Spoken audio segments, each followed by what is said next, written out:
Ambassador Chen sat in the Grand Council chamber of Coalition Station Primacy. The room was enormous, with seats arranged in circles that rose up like a theater.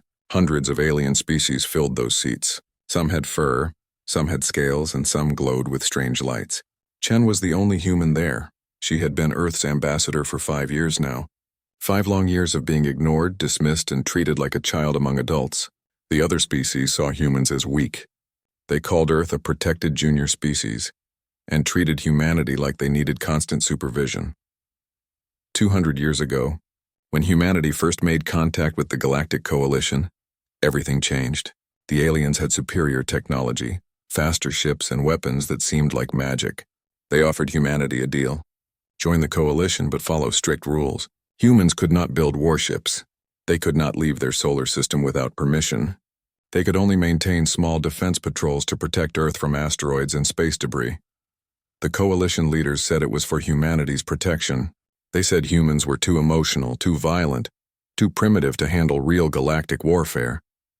They pointed to Earth's bloody history as proof. The world wars, the nuclear bombs, the endless conflicts. Humanity agreed to the terms.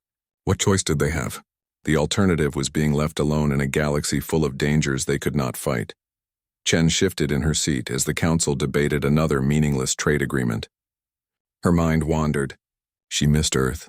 She missed the smell of rain, the taste of real coffee, and the sound of human voices speaking languages that actually made sense to her.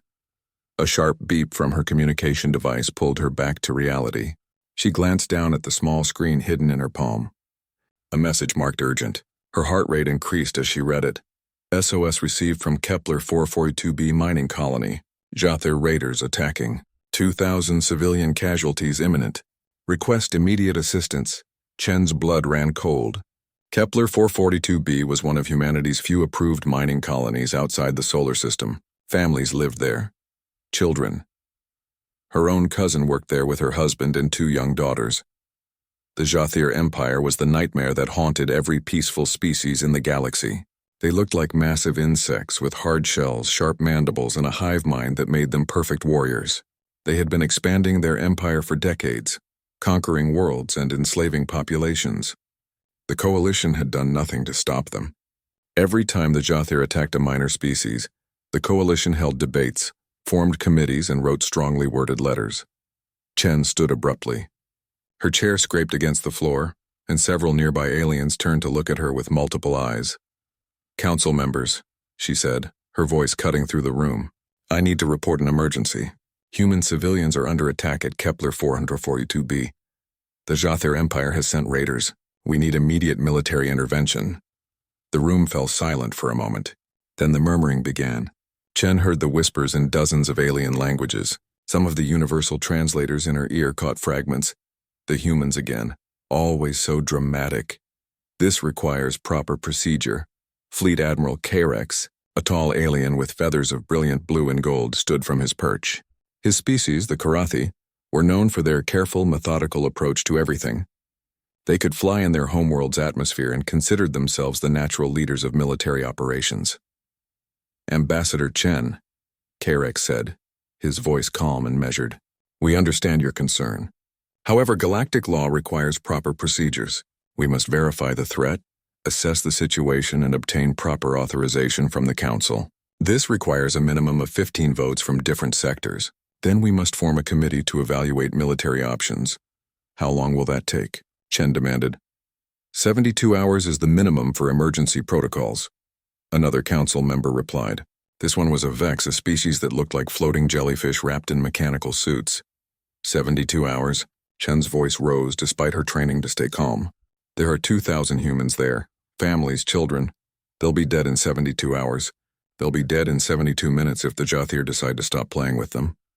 Carex's feathers ruffled slightly. "Ambassador, we understand your species tends toward emotional reactions, but galactic warfare is complex. It requires strategy, planning, and careful consideration. Your species has never experienced true interstellar combat. You do not understand what is at stake. If we respond incorrectly, we could start a full war with the Jathir Empire.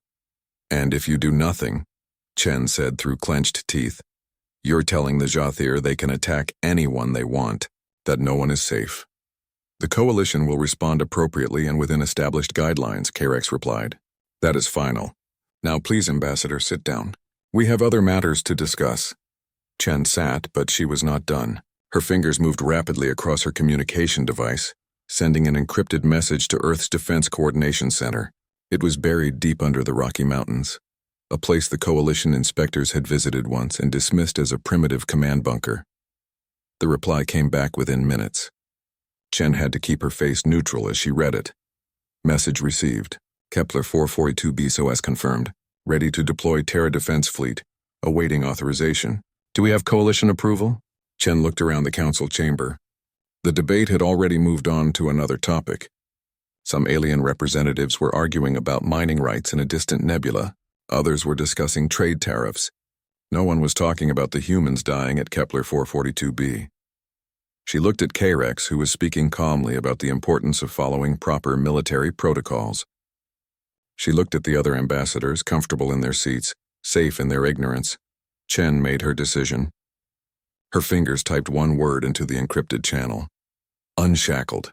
She sent the message and sat back in her chair. Her heart pounded in her chest. She had just done something that could be considered treason by coalition standards.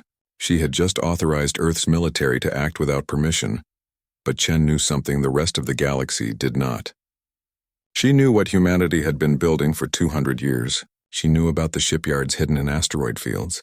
She knew about the weapons research conducted in the darkness between planets. She knew about the training programs that never stopped, the simulations that ran constantly, and the 15 billion humans who had never forgotten their history. The galaxy thought humanity was weak. They thought humans were emotional and primitive. They thought humanity had accepted its role as a protected species that needed supervision. They were about to learn the truth. Alarms suddenly blared throughout the station. Red lights flashed. Coalition officers ran to their stations. Chen saw Carex's feathers stand on end as he received an urgent report. What is it? The council leader demanded. A Karathi officer's voice came through the speakers, panicked. Sir, we're detecting a massive quantum jump signature. Something just entered coalition space. The energy readings are off the scale. We've never seen anything like this before. Carex turned to look at Chen. His eyes were wide. Ambassador, what have you done? Chen met his gaze steadily. I saved my people, Admiral. Something you should have done hours ago. On the main viewing screen, space itself seemed to tear open as hundreds of ships emerged from quantum jumps. They were sleek, dark, and covered in weapons. The Coalition's computers scrambled to count them. 847 warships had just appeared, and every single one of them bore the flag of Earth. Admiral Sarah Okonkwo stood on the bridge of the TDFS Indomitable, the flagship of Earth's defense fleet. Around her, hundreds of screens showed the positions of her ships as they completed their quantum jumps. 847 vessels, all responding to the same call that had echoed across the human networks. The SOS from Kepler 442b had reached Earth 6 hours ago. Within 2 hours, the fleet had assembled. Within 4 hours, they had jumped halfway across the galaxy. The Coalition had no idea how fast humans could move when their people were threatened. Status report, Okonkwo ordered. All ships accounted for. Admiral, her tactical officer replied. Lieutenant Park was young, only 23, but he had spent his entire life training for this moment. Like every human born in the last 2 centuries, he had grown up knowing that someday the facade would end. Someday humanity would have to show its teeth. Distance to Kepler 442b. 4 hours at combat speed. We're receiving Coalition hails on all channels. They're demanding we stop and explain ourselves. Okonkwo smiled. Ignore them. Open a channel to the colony. Let's tell our people we're coming. 200 years ago, when the Galactic Coalition had given humanity its terms, the human governments had agreed publicly. They signed treaties. They accepted the restrictions. They promised to be good, obedient members of the galactic community. But behind closed doors and secret meetings held in underground bunkers and encrypted channels, humanity's leaders made a different decision. They remembered their history. They remembered what happened to civilizations that could not defend themselves. They remembered the Native Americans, the countless cultures destroyed by more powerful invaders. They remembered the Holocaust and Rwanda and every genocide that happened because good people could not fight back. Never again, they said. Never helpless, Never weak, so humanity lied. They became the greatest actors in galactic history. Every asteroid mining operation was also a shipyard. The primitive facilities the Coalition inspectors saw were just the surface level. Below, in hollowed-out asteroids, humans built warships using techniques they developed in secret. They studied every alien technology they could access, then improved it. Every space telescope was also a sensor array, watching for threats the Coalition ignored. Every communications relay was a military command post. Every merchant vessel had hidden weapons. Every scientific expedition planted defense satellites and supply caches. The genetic research stations did study medicine, but they also created enhanced soldiers. The deep space exploration missions did map new systems, but they also built forward operating bases. The cultural exchange programs did promote understanding, but they also trained spies. For 200 years, humanity played the role of the weak, grateful junior species. They smiled at the aliens who patronized them. They accepted the insults and the dismissals, and all the while they prepared for war. Now the mask was coming off. "Admiral, we're receiving a tight beam transmission from Coalition Station Primacy," the communications officer reported. "It's Admiral Carex. He sounds upset. Put him through." The main screen flickered and Carex's feathered face appeared. His usually calm demeanor was gone. He looked angry and frightened at the same time. "Admiral Okonkwo, I demand an explanation. Where did these ships come from? Our intelligence reports indicated Earth maintained fewer than 50 patrol vessels. You have deployed nearly 1,000 warships. This is a violation of every treaty your species signed." Okonkwo kept her voice level. "Our people are dying, Admiral. We're going to save them. That's all the explanation you need." "You cannot do this," Carex insisted. "If you engage the Jathir, you will start a war. Earth is not ready for interstellar warfare. You have no experience with this level of combat.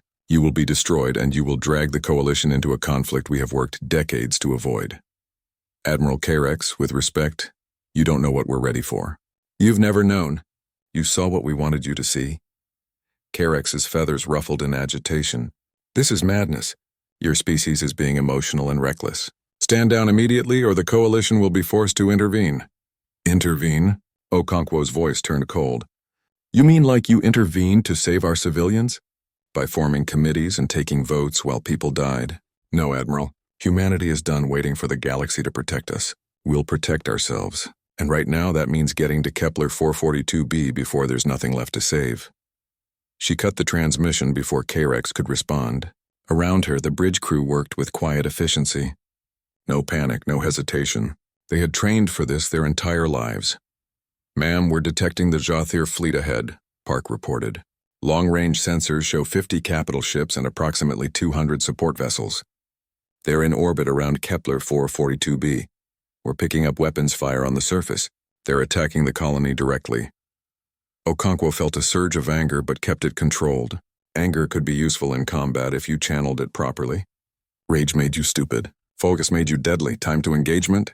3 hours, 40 minutes. All ships, battle formation Delta. Prepare for combat operations. Weapons-free authorization will be given on my mark. The fleet shifted smoothly into formation. Unlike the rigid battle groups favored by Coalition forces, human formations were flexible and adaptive. Every captain had authority to make independent decisions. Every crew was trained to think, not just follow orders. The Jathir fought with the overwhelming coordination of a hive mind. Every drone knew its place, every warrior followed the plan perfectly. It made them formidable. But humans had learned long ago that rigid plans broke in the chaos of real combat. Flexibility won wars. Initiative won battles. The ability to adapt, to improvise, to make split-second decisions based on incomplete information, that was humanity's edge. On the viewing screen, Kepler 442b grew larger. Okonkwo could see the mining colony on the northern continent. Fires burned across the settlement. Jathir assault ships circled like vultures. "Admiral, we're being hailed by the Jathir fleet," the communications officer said. "Let's hear it." The screen switched to show a Jathir commander. Its exoskeleton was decorated with battle scars and kill markings. Its mandibles clicked rhythmically and the universal translator converted the sounds into words. "Unidentified fleet. This is War Master Zekthar of the Jathir 7th Conquest Swarm. You are entering restricted space." The colony below has been claimed by the Empire. Turn back or be destroyed. Okonkwo leaned forward in her chair. War Master Zekthar, this is Admiral Sarah Okonkwo of the Terra Defense Fleet. Those are human civilians you're attacking. Release them immediately and withdraw from this system. The Jathir's mandibles clicked faster. A sound the translator indicated was laughter. Terra? The protected species? The prey animals who hide behind coalition skirts? More clicking laughter. You come to die with your larvae? How sentimental. How typical of mammals. Very well. We will add your ships to our conquests. Your carapaces will make fine decorations. I'll take that as a no, Okonkwo said calmly. She closed the channel and looked at her crew. They were ready. Every face showed determination. Some showed anger. A few showed anticipation. Good. They were ready for this. All ships, this is Admiral Okonkwo, she broadcast on the fleet-wide channel. For 200 years, we've hidden our strength. We've let the galaxy think we were weak. We've played their game and followed their rules. Today that ends. Today the Jathir learn what Earth really means. Today we show them why humanity survived every war. Every disaster, every threat our own planet threw at us. She paused, letting her words sink in. There are 2,000 civilians down there. Families. Children. They called for help. And we answered. No committees. No votes, no debate. We came because that's what humans do. We protect our own, always, no matter the cost. Another pause. The Jathir think we're prey. They think we're weak because we choose peace. They're about to learn the difference between choosing peace and being incapable of war. Show them. Show the whole galaxy what it means to threaten humanity. Okonkwo stood from her chair and gave the order that would change galactic history. All ships, weapons free, engage at will. For Earth, for our people. For every human who ever said, never again. The fleet surged forward and space erupted with weapons fire. The Battle of Kepler 442b had begun. The Jathir War Master. Zekthar watched the human fleet approach on his tactical displays. He felt confusion through the hive link, a rare emotion for his species. The human ships were smaller than expected. They moved faster than coalition vessels. Their formation seemed chaotic, almost random. This would be easier than anticipated. All drones attack formation Zeta 9, he commanded through the mental link. Instantly his fleet moved as one organism. Capital ships formed a wall of armor and weapons. Support vessels created overlapping fields of fire. Fighter swarms launched in perfect coordination. The humans did not slow down. They did not try to communicate again. They simply accelerated directly into his formation. Foolish prey animals. Fire, Zekthar ordered. Space lit up with energy weapons. Purple plasma bolts streaked across the void. Missile swarms launched from Jathir ships, each programmed to track and destroy. The War Master had destroyed dozens of fleets with this opening barrage. The sheer volume of firepower was overwhelming, but something was wrong. The human ships scattered in all directions, each moving independently. They jinked and weaved with impossible precision. Energy bolts that should have hit instead passed through empty space. Missiles that should have connected detonated against decoys or were shot down by point defense. Systems that fired faster than anything Zekthar had seen. Then the humans returned. Fire. What came from their ships was not energy weapons. It was metal. Solid slugs of dense alloy accelerated to incredible speeds by magnetic rails. The Coalition had dismissed such weapons decades ago as primitive and inefficient. Energy shields could easily deflect physical projectiles. Except these projectiles were moving so fast that physics worked differently. They punched through the Jathir shields like they were not there at all. A capital ship to Zekthar's left simply exploded as a railgun round tore through its reactor. Adapt formation. Strengthen forward shields, Zekthar commanded. But the humans were not staying in front of him. They were everywhere. Ships dove under his formation. Others climbed above it. Some accelerated directly through gaps in his lines, weapons firing in all directions. It was chaos. It was madness. It should not work. It was working. One human destroyer came straight at a Jathir cruiser. Zekthar watched, confused, as the smaller ship did not fire, did not turn. It accelerated harder. At the last moment, the human ship's reactor output spiked to dangerous levels. The destroyer rammed into the cruiser at full speed. Both ships vanished in a nuclear fireball that took out 2 other Jathir vessels nearby. The humans were using their own ships as weapons.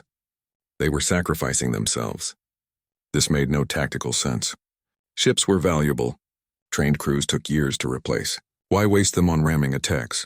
Unless the humans did not care about the cost. Unless they cared more about winning than surviving. For the first time in centuries of conquest, War Master Zekthar felt something new through the hive link. Something his species rarely experienced. Fear. On the bridge of the Indomitable, Admiral Okonkwo watched the battle unfold across multiple screens. Her ships were taking losses, but they were giving far worse than they got. The Jathir were powerful, but they were predictable. They followed patterns. They adapted slowly. Humans adapted constantly. Every captain was making independent decisions. Every crew was improvising. The chaos looked random to an outside observer, but there was method in it. Controlled chaos was humanity's natural element. Ma'am, the Lincoln reports critical damage. Captain Foster is requesting permission to disengage, Park reported. Denied. Tell Foster to make it count. Yes, ma'am. 2 minutes later, the TDFS Lincoln, burning and venting atmosphere, rammed itself into a Jathir command ship. Both vessels were destroyed, but the Jathir lost a node ship that coordinated an entire wing of their fleet. Okonkwo felt each loss like a knife to her heart. Every ship that died took humans with it. Sailors, pilots, gunners, people with families, dreams, futures. But she could not let emotion cloud her judgment. The civilians on Kepler 442b were counting on her to break through. Get me, Commander Hayes, it's time for the ground assault. A new window opened on her screen. Showing a stern woman in combat armor, Commander Jessica Hayes commanded the 7th Marine Expeditionary Unit. Her troops were already loaded into assault dropships waiting for their moment. Hayes, the path is clear. Get our people out, Hayes grinned. With pleasure, Admiral. Marines were green for drop. Let's go bring our folks home. 20 dropships detached from carrier vessels and dove toward Kepler 442b's atmosphere. Jathir fighters moved to intercept, but human escort fighters cut them off. The sky above the colony became a swirling dogfight. Hayes and her Marines hit the atmosphere at speeds that made their dropships glow red hot. Jathir ground forces on the colony looked up as the human ships screamed overhead. They did not slow down for a gentle landing. They came in hot and hard, reverse thrusters firing at the last second. The dropships crashed into the ground, hatches blown open before they fully stopped. Marines poured out in full combat armor, weapons firing. The Jathir on the ground were warriors bred and trained for close combat. Their exoskeletons were natural armor. Their mandibles could crush bone. Their claws could tear through metal. But they had never fought human Marines before. Hayes led from the front, her squad behind her in tight formation. A Jathir warrior lunged at her with incredible speed. Hayes sidestepped, her enhanced reflexes just fast enough. She put 3 rounds from her rifle into the weak point where the creature's head met its thorax. Around her, her Marines fought with controlled aggression. They used cover, moved in teams, supported each other. When one Marine went down, 2 others covered while a medic pulled them back. The Jathir fought as individuals, each trying to personally kill as many enemies as possible. The humans fought as units, each member supporting the whole. Advance to the shelters, Hayes ordered. Civilians first, then we extract. Move, move, move! The Marines pushed forward through heavy resistance. They took casualties. Corporal Jackson fell with a Jathir claw through his armor. Sergeant Martinez took a plasma bolt to the shoulder but kept fighting. Private Chen ran out of ammunition and switched to her combat knife, killing 2 Jathir warriors before her squad could resupply her. Finally, they reached the underground shelters where the civilians had barricaded themselves. Hayes breached the door with explosives. U.S. Marines, we're here to get you out. The frightened faces that looked up at her made every second of the fight worth it.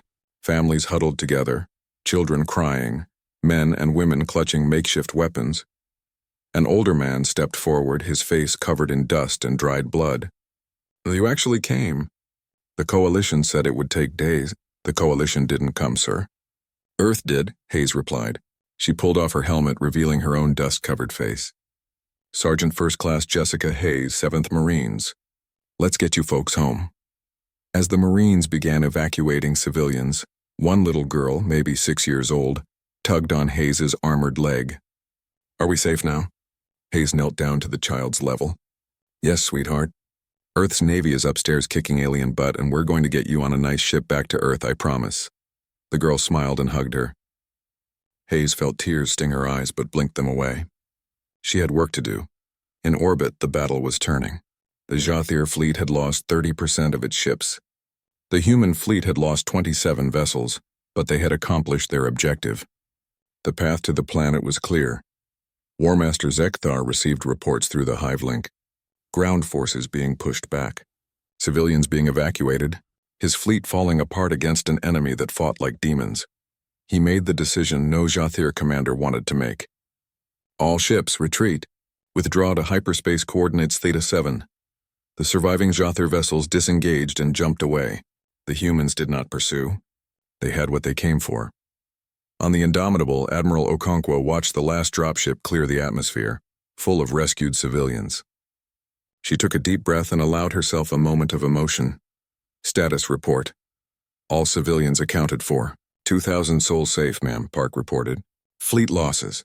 23 ships destroyed, 31 heavily damaged. Casualty count is still coming in, but estimated 4,000 dead, 7,000 wounded. 4,000 dead to save 2,000 civilians.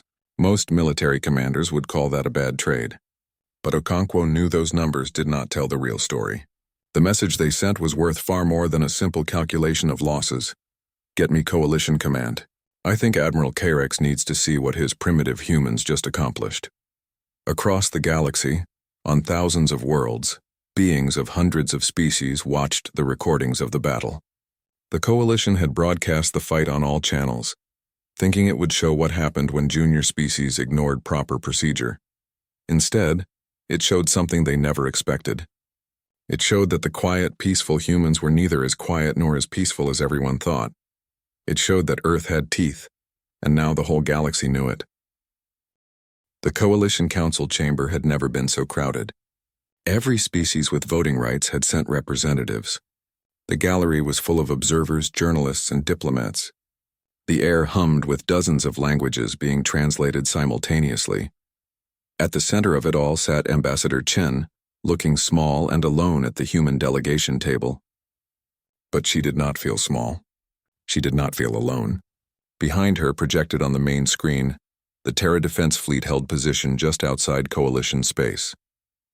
824 ships, the survivors of Kepler 442b, waiting silently. The Coalition leader, an ancient being from the eldest species, spoke with a voice like grinding stones.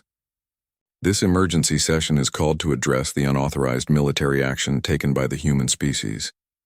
Ambassador Chen, you stand accused of violating 17 separate treaties, engaging in warfare without Coalition approval, and concealing military capabilities that far exceed permitted limits. How do you answer these charges?" Chen stood. Her voice carried clearly through the chamber. "I answer them with a question of my own. How many of those 2,000 civilians would still be alive if I had waited for your approval?" A murmur ran through the chamber. Several species began speaking at once. Admiral Carex stood, his feathers ruffled with agitation. "That is not the point. Protocols exist for a reason. If every species acted on emotion rather than following proper procedure, we would have constant chaos." "Protocols," Chen repeated. 2,000 humans were about to be slaughtered, and you wanted to form a committee. So yes, I broke your protocols. I'd do it again right now if I had to. A Vex representative floated forward, its mechanical suit gleaming. "The issue is not just the rescue. You have hidden a military fleet that rivals some of the Coalition's most powerful members. You have deceived us for 2 centuries. This is a betrayal of trust." "Trust?" Chen's voice hardened. "You want to talk about trust? You welcomed us into the Coalition and immediately put restrictions on us that you place on no other species. You treated us like children who couldn't be trusted with sharp objects. You dismissed every concern we raised. You ignored every request for assistance. And you want to talk about trust?" Admiral Okonkwo's image appeared on another screen. She had requested permission to address the Council directly. "Members of the Coalition, I am Admiral Sarah Okonkwo, Commander of the Terra Defense Fleet. I'm here to explain what you just saw and, more importantly, what you've been looking at for 200 years without seeing it." The chamber fell silent. Okonkwo had the attention of the entire galaxy. "When humanity joined the Coalition, we agreed to your terms. We accepted the restrictions on our military, We agreed to be supervised and guided by more advanced civilizations. She paused. But we never agreed to be helpless. We never agreed to forget our own history. Images began appearing on the screens. Earth's bloody history played out for all to see. Ancient wars, medieval battles, World War I and II, nuclear explosions, genocides and atrocities. This is what we come from, Okonkwo continued. We nearly destroyed ourselves learning how to wage war. We perfected violence on a planetary scale. And then by some miracle we learned to step back from the brink. We learned that peace is better than war. We chose cooperation over conflict. More images appeared. These showed humanity's expansion into space. But now the coalition representatives were seeing what their inspectors had missed. Asteroid mining facilities with hidden layers, telescopes that were also weapons platforms, merchant vessels with concealed armaments. But choosing peace does not mean forgetting how to fight, Okonkwo said. Every species in this chamber has predators on their homeworld. Every species knows that sometimes you must bare your teeth to survive. We simply hid our teeth better than most. A representative from the Tharn Collective, a species known for their pacifism, spoke up. You deceived us. You made us believe you were following the treaties when you were building an armada. How can we ever trust humanity again? Chen stepped forward. You trusted us to be weak. You trusted us to stay in our corner and do as we were told. But we never trusted you to protect us. Do you know why? She pulled up historical records on the screens. 97 minor species have been attacked by various aggressors in the past 2 centuries. Of those 97, the coalition provided meaningful military assistance to 14. The rest were told to wait for proper authorization, to follow protocols, to be patient while committees debated their fate. 22 of those species no longer exist. They waited for coalition help that came too late or never came at all. The chamber erupted in arguments. Some species defended the coalition's careful approach. Others admitted the failures. Still others demanded consequences for humanity's deception. The coalition leader called for order. Regardless of past failures, the fact remains that humanity has violated fundamental laws. There must be consequences. Before anyone could respond, every screen in the chamber suddenly went dark.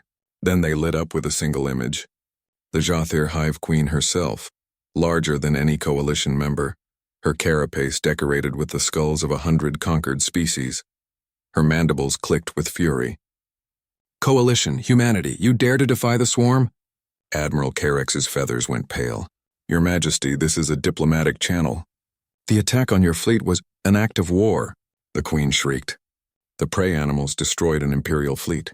They killed warriors of the swarm. This cannot stand. This will not stand. The Hive Queen's massive form seemed to fill every screen. I hereby declare total war on the human species. The swarm will mobilize 15% of Imperial military forces.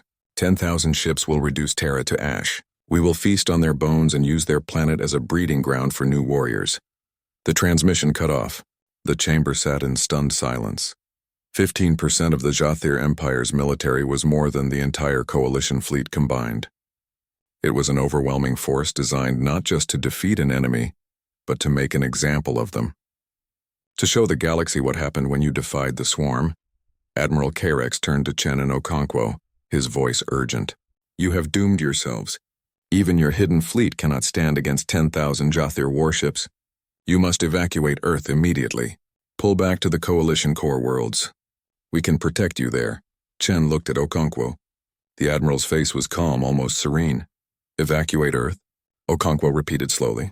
Admiral Carex, I don't think you understand. We're not evacuating. We're mobilizing. Mobilizing? Carex's voice rose. You have fewer than 1,000 ships. You cannot fight an empire. This is suicide. Chen smiled. It was not a happy smile. It was the smile of someone who had been waiting 200 years to say something. Admiral, those 800 ships you saw? That was our rapid response fleet. That was what we could get to Kepler 442b in 6 hours. She nodded to Okonkwo, who entered commands into her console. The real question isn't whether we can fight the Jathir. The question is what Earth has been doing for 200 years while you thought we were being good, obedient little humans. A new feed appeared on the screens. This one showed space around Earth. Coalition sensors suddenly lit up with thousands of contacts.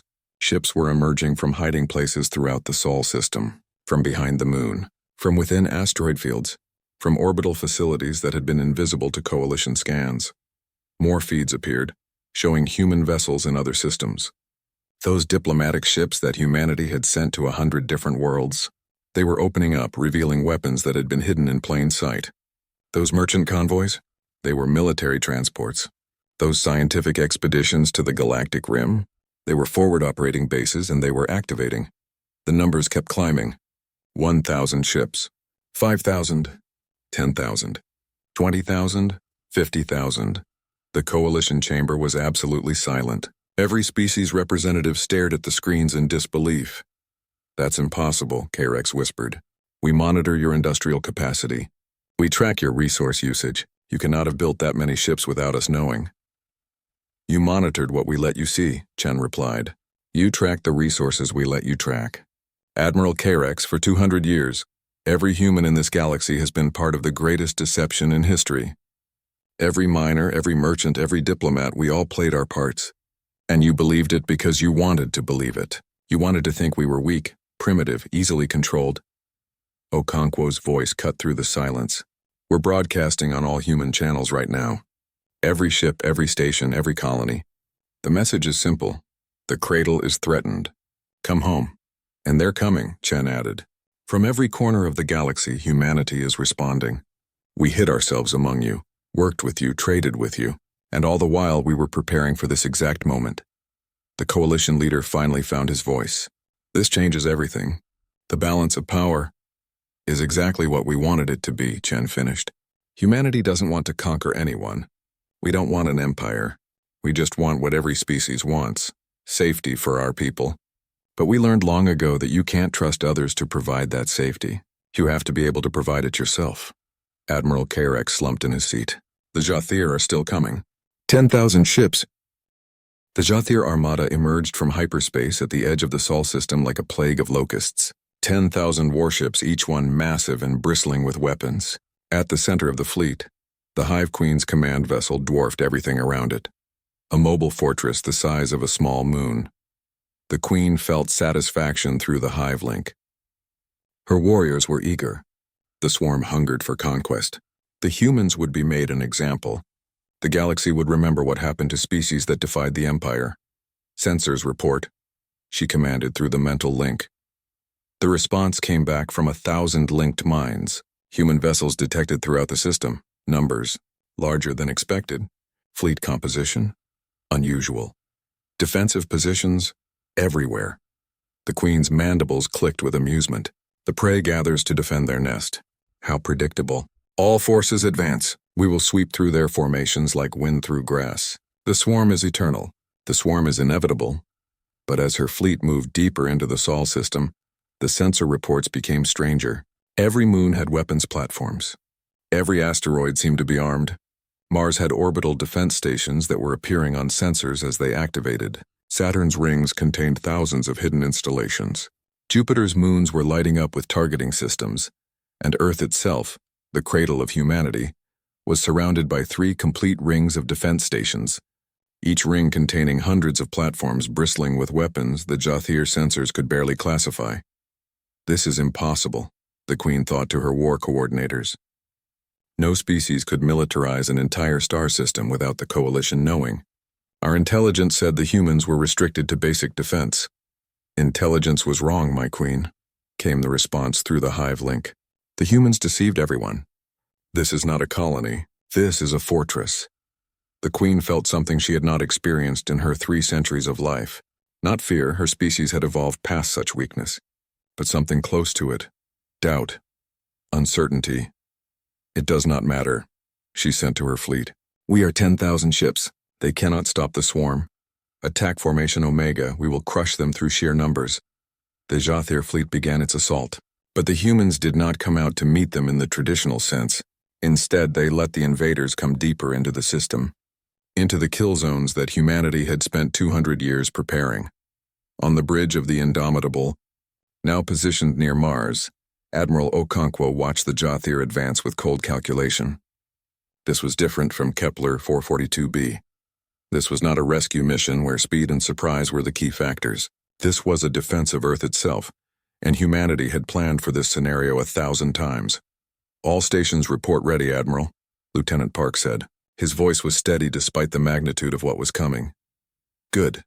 Remember, we're not trying to win fast. We're trying to make them pay for every meter they advance. Let them come to us."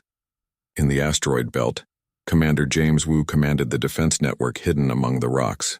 His mining station was actually a command center coordinating thousands of weapons platforms. He watched the Jathir fleet approaching and smiled grimly. "Activate the belt," he ordered.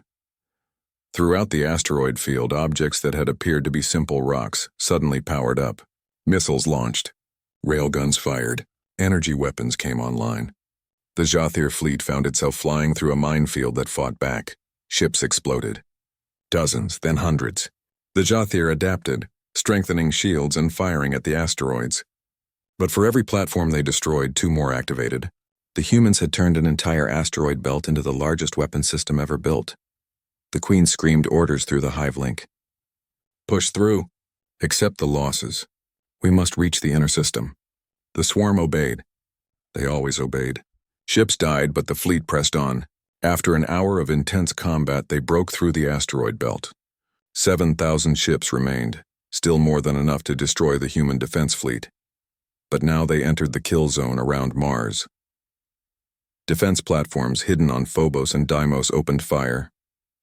Weapons built into the Martian surface itself launched massive MAC rounds, magnetic accelerator cannon shells the size of buses, moving at a significant fraction of light speed. Each impact on a Jathir ship was catastrophic. The human fleet engaged now, but not in a traditional battle formation. They used hit-and-run tactics, striking from unexpected angles, and then retreating to the next defensive line. They were trading space for casualties, making the Jathir pay for every kilometer. "My Queen, we've lost another 1,000 ships," a coordinator reported through the hive link. "Casualties are beyond projected estimates. The humans fight differently than any species we've encountered." "Continue the assault," the Queen commanded. "We still outnumber them. The cradle is ahead. Once we destroy their homeworld, the survivors will surrender." 6,000 Jathir ships pushed toward Earth. They could see it now, the blue and green planet that humanity called home. But between them and their target lay the 3 rings of defense stations and the remaining human fleet. On Earth, billions of humans watched the battle unfold on their screens. They watched their navy fight. They watched ships die to protect their world, and they prepared themselves for what might come next. In the command bunker under the Rocky Mountains, the defense coordinator gave an order that had been planned for decades but never expected to be used. "Initiate Protocol Valkyrie." Across Earth, 10,000 missile silos opened, but these missiles did not carry nuclear warheads. They carried something far more dangerous to the Jathir. They carried humans. Each missile released 100 drop pods in high orbit. Each pod contained 1 human soldier in enhanced armor. 1 million assault troops launched from Earth's surface in a single wave. The Jathir sensors detected the launch and calculated trajectories. The pods were targeting the Jathir ships themselves. "They're boarding us?" the Queen's war coordinator sent in confusion. "They're sending ground troops against our fleet? This is madness." "Prepare for close combat," the Queen ordered. "Our warriors will tear them apart in hand-to-hand combat." But the Queen had never fought human marines in the corridors of a spaceship. Her warriors were bred for conquest, perfect in coordination, fearless in battle. But they had never encountered an enemy that was more adaptable, more vicious, more utterly committed to survival than themselves. The drop pods hit Jathir ships like meteorites. They punched through hulls and released their cargo. Human soldiers poured into Jathir vessels, weapons firing, moving with lethal efficiency. Sergeant Marcus Cole led his squad through the corridors of a Jathir cruiser. The insects came at them in waves, claws and mandibles snapping. Cole's enhanced armor gave him strength beyond normal human limits. His neural interface connected him to his squad, letting them move as one unit. "Breaching reactor room," he reported. "Setting charges." Behind him, his squad held the corridor against dozens of Jathir warriors. Private Anderson took a claw to the shoulder, her armor cracking, but she kept firing. Corporal Zhang threw a grenade that took out 5 enemies at once. Cole planted the charges and his squad retreated, fighting every step. They made it to their extraction pod with seconds to spare. As they launched away from the cruiser, The charges detonated. The ship's reactor went critical and exploded, taking 2 other Jothir vessels with it. All across the Jothir fleet, similar scenes played out. Human soldiers were inside their ships, destroying them from within. The hive link that made the Jothir so coordinated became a liability as the Queen felt every death, every moment of pain and fear from her warriors. For the first time in Jothir history, the warriors felt something breaking their perfect coordination. They felt fear. They felt doubt. They felt the overwhelming presence of an enemy that refused to stop, refused to surrender, refused to die easily. The Queen felt it too, amplified through thousands of mental links. The absolute determination of humanity, the willingness to pay any price, make any sacrifice to protect their home. Fall back, she ordered, the command bitter. All ships, retreat to hyperspace distance. We withdraw. But Admiral Okonkwo had anticipated this. The human fleet had been maneuvering throughout the battle, not just to hit and run, but to slowly encircle the Jothir fleet. Now they closed the trap. All ships block their retreat, Okonkwo commanded. We're not letting them leave to regroup and try again. This ends here. The Jothir fleet found itself surrounded. Behind them, Earth's defenses. On all sides, human warships. They were trapped. Okonkwo opened a channel to the Hive Queen's command ship. This is Admiral Sarah Okonkwo of the Terra Defense Fleet. You came here to destroy us. You came here to make an example of humanity. Instead, you've given us the opportunity to make an example of you. The Queen's image appeared on screen, her massive form clearly agitated. You cannot destroy the swarm. We are infinite. We will return with greater numbers. You can return, Okonkwo agreed. And we'll be ready. We've been ready for 200 years. Or you can leave now. With the ships you have left and spread the word throughout your empire. Tell them what happened here. Tell them that Earth is not prey. Tell them that humanity protects its own and we will never stop fighting to do it. She paused, letting her words sink in. I'm offering you a choice, Your Majesty.